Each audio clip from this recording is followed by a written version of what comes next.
Yo, JD here, Limitless, and as you can see, this is not a gameplay video here today. This is a video that I hope you will find particularly useful, and this is just going to be looking at my current gaming setup that I use. I'll be talking about the actual equipment that I'm actually using right now, how I feel it's very useful, and my recommendations really of what to get started, particularly in racing. I wouldn't call it sim racing because that's a very dangerous word to use, especially when playing on the F1 games, but just my recommendations, what are the key components are to really reaching your limit or being limitless or reaching your potential. And we're just going to literally just go through each individual part, so the cockpit, the wheel, the pedals, and even talking about just the software and hardware you need to use, like the Xbox PC, that kind of stuff as well. But first of all, we are going to start with the wheel, and this is primarily focused on wheel users because that's really the point here. I am using the Fanatec CSL Elite PS4 official base, and this is the Fanatec Formula V2 rim, and this is working extremely well for me. And first and foremost, getting into racing does not require you to get the most expensive wheel. This is quite expensive. The base is about 300 to 400, the wheel 250, the pedals about 250 itself, the cockpit about 800. My recommendation is to get a lower end wheel.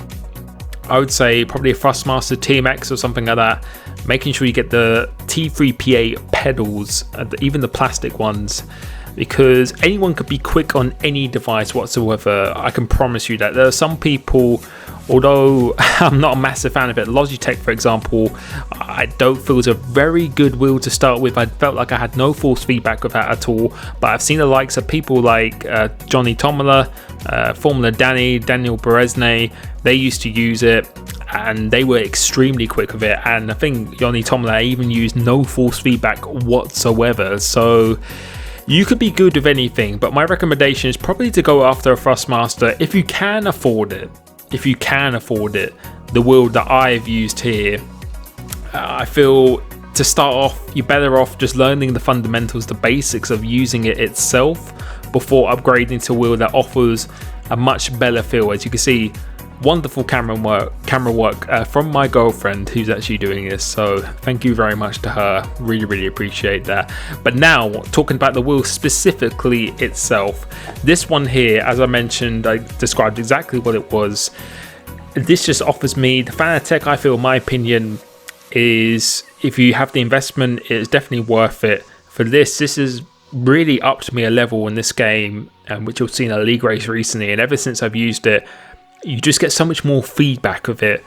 As I said before, I think just getting a wheel that offers good feedback, just decent feedback, and I think any Thrustmaster can do the job there, as long as you have the T3PA pedals, the ones with 3 pedals, or the Pro pedals. If you have that combination attached to a desk or a cockpit, you're good to go, because you need something that offers you a range of feedback, and this one just gives you that little bit extra detail. It just gives you the option with the in-game settings and on the wheel settings itself.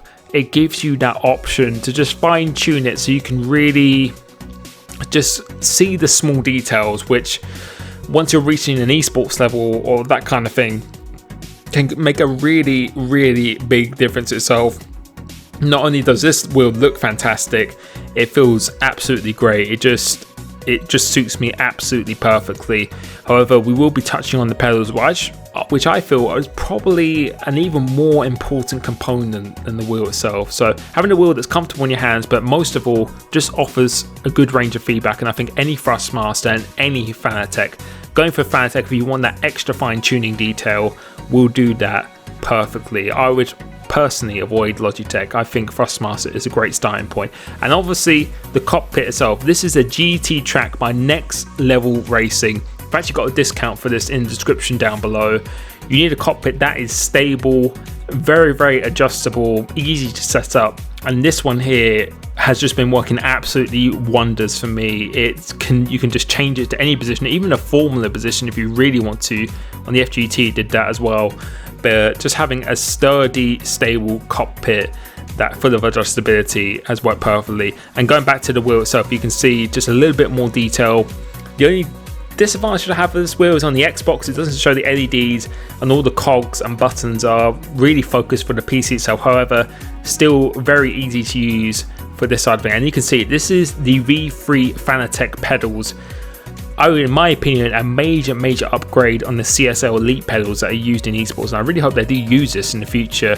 Not only does it look fantastic, but you'll be able to see a little bit of footage of me playing it later.